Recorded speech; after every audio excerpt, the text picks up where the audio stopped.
up the chill hip hop ambient music we have going on here. My name is Jess Salomon.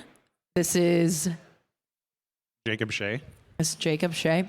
We're super excited to be chatting here. This is going to be a little bit of a change of pace. I know that all y'all are busy beetling. We're going to have a bit of a conversation, thoughtful, we hope, or as thoughtful as it can be, given that I tore my calf about 36 hours ago and I'm on some pain medication, but we're doing pretty well.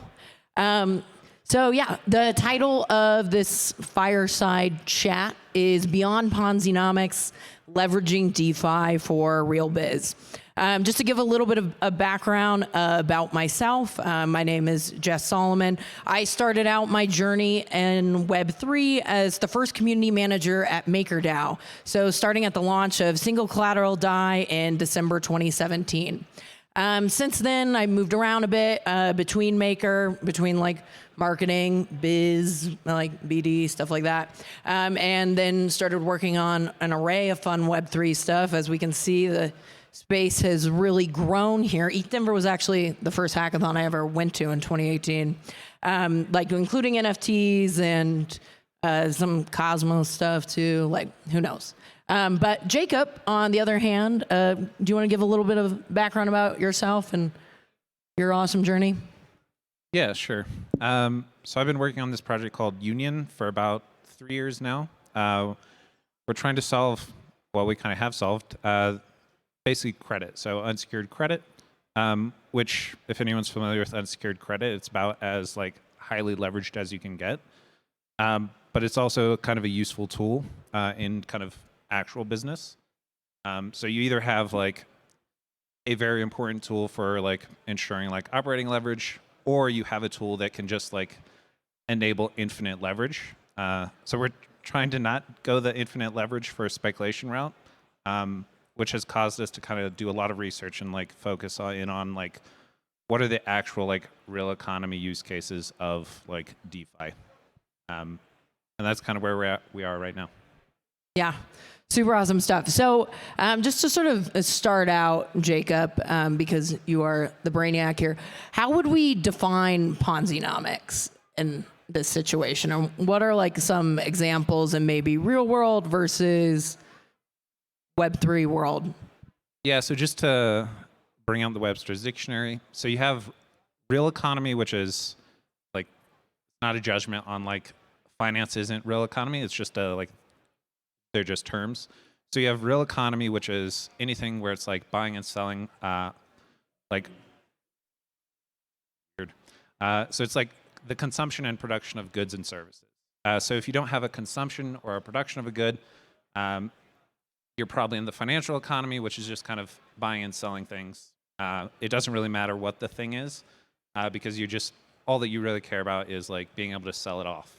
And so this can kind of like, if you need the financial economy to kind of have like a liquid and like highly efficient real economy. But sometimes the financial economy kind of gets ahead of its skis. And this is where you end up with things like, my favorite example is the recent issue with like the West Texas index, where oil ended up trading negative. It's because a lot of people, basically like demand for oil dropped so much so that a lot of people who are just kind of trading these oil futures kind of got a very hard lesson that, oh, you have to actually take delivery of the oil. And like you have to show up in Oklahoma at the end of the pipeline with like a truck. Right. So there can really only be so much speculation, because in the end of the day, if there should be a real product underneath these oil futures. Yeah, and like crypto is kind of an interesting space because we kind of started with, so like most of the real world started with like real economy and kind of learned how to develop like these financial tools. And crypto's kind of been the exact opposite, where that's interesting. Yeah. But yeah, no, totally agree. Yeah. Right. So maybe another way we could think of real economy versus financial economy would be, say, Main Street versus Wall Street. Yeah, that's a pretty good one. And so one of the things I did want to kind of like get up here and like maybe spark some ideas with people building is like, what is like Web3 Main Street look like? So in a normal Main Street, you have small businesses, and like these are things like coffee shops, like small restaurants, hair salons, all very, very like physical, tangible things. So you don't really get like you don't get a really nice parallel like that kind of like translates into Web3. Although we might have some examples here at ETH Denver, because I hear that one of the brewing companies that will soon be providing us beer at some point is actually leveraging DeFi in some way to receive credit to start the brewing process and all. But yeah, totally agree. We have not seen a ton of that go on, although we would love it. So Web3, for the most part, is a more efficient Wall Street, in your opinion. But it's somewhat interesting that we started out with this more efficient Wall Street, people trading, doing a lot of different fun things, but not so much underlying native business economy to always like keep people there. Yeah, and this is kind of important because like, how do I explain it? So like if you have a growing economy or like a upstart economy, usually like a nation state will kind of get started by like either doing imports or exports, and it's very highly dependent on some other like state or other economy. And this is kind of it's a good bootstrapping mechanism until like the native economy can kind of grow in an organic way. And crypto is kind of like at that stage. It's like it depends very heavily on like more and more US like dollars being invested in the space, and that's kind of like what a lot of people's salaries are based off of. And so, but there is kind of this like how to explain it? I guess starting to come out where like you do have like these service DAOs who like their main form of revenue is kind of servicing these like large like DeFi DAOs. Right. So they're like real economy. They're not just speculating. It's like a true good and service to which someone has value other than just reselling. Yeah, and there's a few good examples like Llamas is a good example. Gauntlet, like Fire Eyes DAOs. And so like these are kind of good examples. Actually buying block space. So there is demand for block space. Like that would count because it doesn't really matter what the price of Ethereum is. Like whether ETH is like 16,000 or 1,600, like the actual like buying and selling of like block space would kind of count as business. Yeah, I wish I could like see all y'all and ask y'all questions and have y'all kind of contribute, because I'm more just curious. Like I would love like if you come up after and like tell me here's a good example or like here's an idea. Like I would love that. Or yeah, well, we can have all your hopes and dreams fulfilled right now. Does anyone have an idea or a question that they would like to voice? I would love to run over, but all right, this plan is hampered. Otherwise, I'd walk around. But you know, we've got some disabilities that we're dealing with. However, so it sounds like for the most part, union finance, which is a credit mechanism, could essentially be a cool tool to give people credit to build out interesting products that maybe aren't just speculation related or even DeFi related. Yeah, so I don't want to talk the book too much, but credit. So like all union is like I can vouch for you, and then I'm basically underwriting you, and that's you now have a credit line. And this is just how credit works. Like there's really no secret. The thing that union does well is kind of enables kind of like the network of credit. So like if both of us vouch for like one person, that person doesn't have to go to two people. And so there's some efficiencies there, but it really depends on like what is the thing being underwritten. A lot of what we've seen so far is like it's basically just trust, like on the actual relationship. So you have a lot of like friends vouching for friends, and then the friends now have a credit line at like a cheaper rate. And that's what we've seen so far. In order for it to kind of grow, we really need like, it needs to be underwritten by like an actual business. Yeah, pretty much. Yeah, no, it totally makes sense. So it's like very much a social primitive. Yeah, what's up? Or wait, do you want to come up here?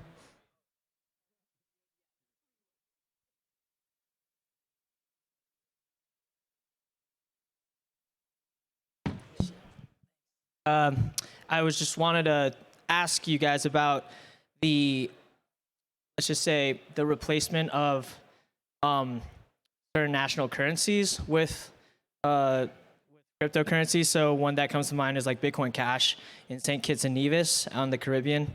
It seems like it's a very ground up approach. So as opposed to like El Salvador, which was, I would say, pretty like centralized execution of that.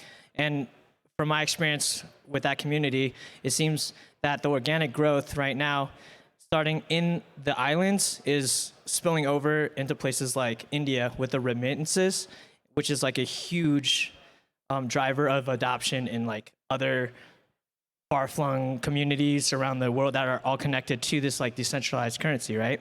So when I hear about Main Street versus Wall Street, backing with real goods and services, that's what I saw firsthand when I go to these places that are starting to implement like smart contracts and also points of sale mechanisms that aren't really dependent on, you know, Visa, MasterCard and stuff like that. So maybe speak a little bit about that. Thanks. Totally. Thank you so much. Cool. Yeah. So there are some kind of like if you get outside of like the United States or like a modern economy, you do have these systems. They're generally kind of all under this like header of like ROSCA, which is like rotating savings credit associations. And that's kind of what we've like, I'm a big fan of these things because they do kind of like just build from the ground up, where it's literally just, you take like 10 people, everyone puts in $100, and then one person gets to borrow $1,000 every month. And so like, and then you just kind of take turns. And this is just kind of a very, very simple kind of way to build like banking in these kind of local places. So you do have people who are already kind of, I guess, Have somewhat of a native cryptocurrency-based economy, like if they're receiving remittances through and these a lot different of options. So there are these kind of like pre-existing like forms that you can kind of translate. So like the big problem with a lot of these things, like the second you leave like the village, you no longer have credit. So we have been looking at kind of how do we basically just map that and bring it like online so that you then have like this local credit that you can kind of like take with you as you go. Yeah, that's something I'm pretty excited about. Yeah, definitely. In terms of, and that was a great example, by the way, in terms of other examples within Web3 that could be defined as, say, real business, are there projects besides, say, like just validators or roll-ups, like figuring out block space and service DAOs? Like, for example, what do we think of MakerDAO and the use of the PSM? Yeah. So Maker is kind of leveraging, I guess it's a bit of a different case because Maker is like, it's an actual stablecoin, and it's kind of leveraging DeFi to kind of go back the opposite direction and fund like things in the real world. So you're taking like this demand for stability. So like there's generally more demand for DAI than like they can mint. So they are able to kind of leverage this to kind of print a little bit more dollars to then kind of hand that back to the kind of, what is a good example? Like, so they are buying like small bond ETFs or like corporate bond ETFs. I think a lot of like mortgages from Huntington Bank. So you do it is kind of an interesting case because they are like, that's DeFi that is funding like TradFi. So it's not exactly like a crypto native Main Street use case, but it is kind of real because like at the end of the day, they are funding like or improving the efficiency of like mortgages basically.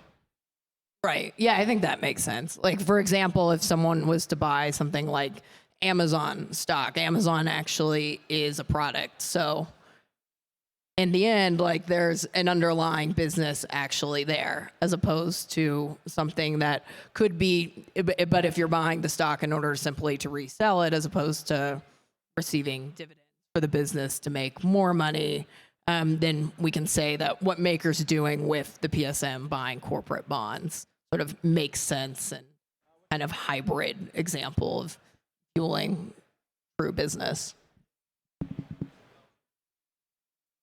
Maybe not. Maybe. I don't know. Yeah, what would you say be the coolest thing someone could build with Union Finance right now? Like, are there things, because we've got this awesome group of beadlers here, are there things besides them just like actually using the product to give credit to one another to start out their next crypto adventure, or is there something somewhat more directive? Yeah, with credit, there's kind of two interesting use cases that are like specifically. One is like cool. One is kind of this kind of so like I can vouch for you, and I know that like you're gonna pay it back if I know you because you don't want to like lose that relationship. So I do have this idea that like I'd love someone to build it, which is basically you have a smart contract, and like this smart contract is basically a hamster, and if you default on the smart contract, you make the hamster sad. And this is just kind of a very like silly idea, but like, and then if this hamster smart contract gives out like 100 credit lines, how many of those 100 people are going to default on like basically this just imaginary like character? So that's kind of one kind of use case, and that's kind of just a fun like playing with the idea of like trust and contracts and like how much people value that. And the other more kind of like straightforward one is you just have a kind of a nouns DAO, and then it's the nouns DAO that is providing credit rather than like any of the people in the nouns DAO. And so you kind of just the trust relationship there is with like the group, like mediated by like the time lock contract or something like that. Nice, that makes sense. Yeah, so I think we only have 1 minute left here. We have no minutes left. Well, anyway, if any of you guys are looking for credit on Union Finance, you should talk to Jacob here, and he'll do a vibe check, and maybe if he thinks you'll pay it back, you'll get some credit with a very non-predatory interest rate. Well, thank you, y'all.